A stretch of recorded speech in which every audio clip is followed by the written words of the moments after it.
दोस्तों विद्युत ज्ञान की एक और नई वीडियो में आपका स्वागत है। दोस्तों आज हम सीखने वाले हैं हमारे इलेक्ट्रिकल सब स्टेशन के बारे में। दोस्तों आपको बता दूं कि मेरे इस YouTube चैनल में electrical exam point of view और इलेक्ट्रिकल बेसिक थ्योरी के ऊपर ही वीडियोस बनाए जाते हैं। अगर आपको इलेक्ट्रिकल की वीडियोस को हिंदी में देखना पसंद करते हैं तो आप मेरे इस YouTube चैनल को सब्सक्राइब कर लें। तो दोस्तों जैसे कि मैंने आपको बताया कि आज हम सब स्टेशन के बारे में पूरा कंसेप्ट इसी वीडियो में क्लियर करने वाले हैं। दोस्तों सबसे पहले एक मेन डाउट आपको क्लियर करवा दूं कि जब भी हमारे सब स्टेशन के बारे में कोई पूछता है तो हमारे माइंड में आता है सब स्टेशन में इलेक्ट्रिसिटी पैदा होती है। बट दोस्तों ऐसा बिल्कुल भी नहीं होता है।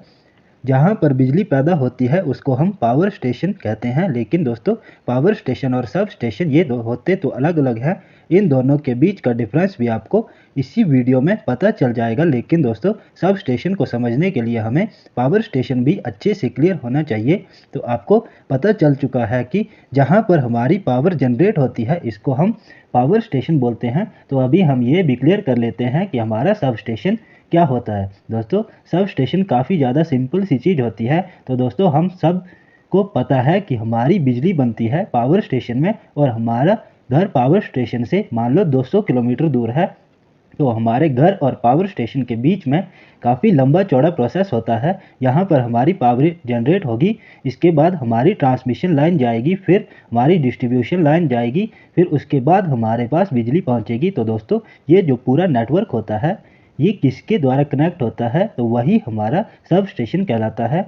तो आपको ये ध्यान रखना है कि हमारा सब स्टेशन एक जगह पर नहीं होता है। सब स्टेशन भी एक ग्रिड में बहुत जगह पर बने होते हैं। जैसे एक पावर स्टेशन के पास, एक डिस्ट्रीब्यूशन स्टेशन के पास और बीच में भी। लेकिन इन सब स्टेशनों के नाम अलग अलग होते हैं। वो सब स्टेशनों के टाइप में हम इसी वीडियो में डिस्कस करेंगे। लेकिन इससे पहले हम सब स्टेशन की डेफिनेशन को समझ लेते हैं, क्योंकि एग्जाम में आपको एक प्रॉपर आंसर देना होता है। तो इस समय आप क्या बोलेंगे?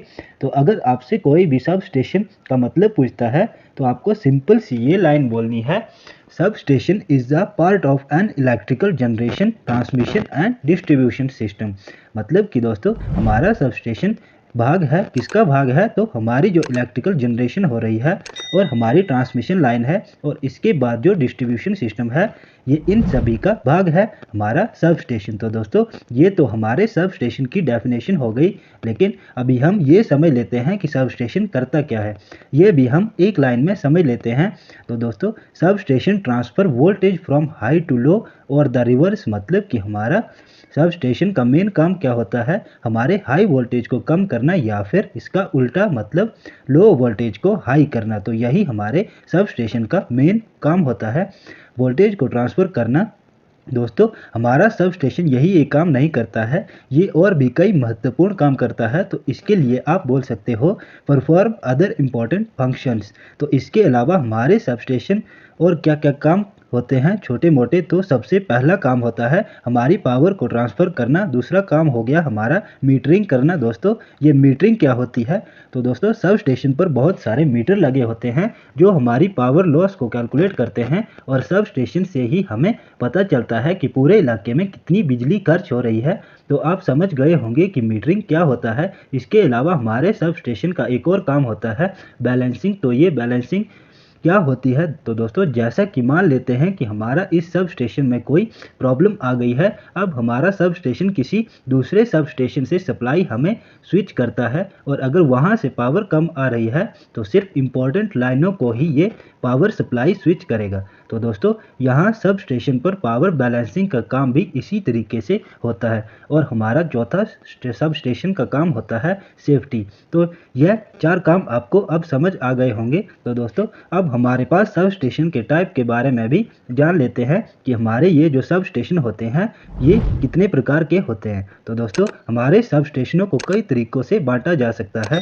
जैसे वोल्टेज के बेस पर, जैसे 33 केवी का सब स्टेशन, 66 केवी का सब स्टेशन, 132 केवीए का सब स्टेशन। मतलब सब स्टेशन का एक टाइप होता है वोल्टेज के आधार पर। और इसके अलावा हमारे कुछ सब स्टेशन इंडोर होते हैं, आउटडोर भी होते हैं। तो वो इसके आधार पर भी हमारे सब स्टेशनों को बांटा जाता है। और दोस्तों जो सबसे मेन रीज़न होता है वो होता है सब स्टेशन के यूजेस के बेस पर यूजेस के अंदर भी हमारे सब स्टेशन के बहुत सारे टाइप आ जाते हैं, जैसे कि हमारा स्विचिंग सब स्टेशन होता है, कंट्रोल सब स्टेशन होता है, डिस्ट्रीब्यूशन सब स्टेशन होता है और भी कई सारे टाइप होते हैं। अभी हम कुछ महत्वपूर्ण टाइप के बारे में जान लेते हैं, जैसे कि हमारा जनरेटिंग सब स्टेशन, इसको हम power sub station, power generating sub station भी बोलते हैं। इसके बाद हमारा दूसरा होता है ट्रांसमिशन सब स्टेशन और हमारा तीसरा सब स्टेशन होता है डिस्ट्रीब्यूशन सब स्टेशन। दोस्तों ये सब स्टेशन कहाँ पर लोकेट होते हैं ये मैं आपको बताता हूँ। ये हमारा जनरेटिंग सब स्टेशन, तो ये हमारा पावर प्लांट के पास जो स्टेप अप सब स्टेशन होता है। इसके बाद आता है हमारा ट्रांसमिशन सब स्टेशन। ये ट्रांसमिशन स्टेशन क्या होता है, इसको आप आसान भाषा में समझ सकते हो कि जहाँ पर भी दो अलग अलग पावर स्टेशनों की लाइनें कनेक्ट हो रही है वो हो जाता है हमारा ट्रांसमिशन सब स्टेशन।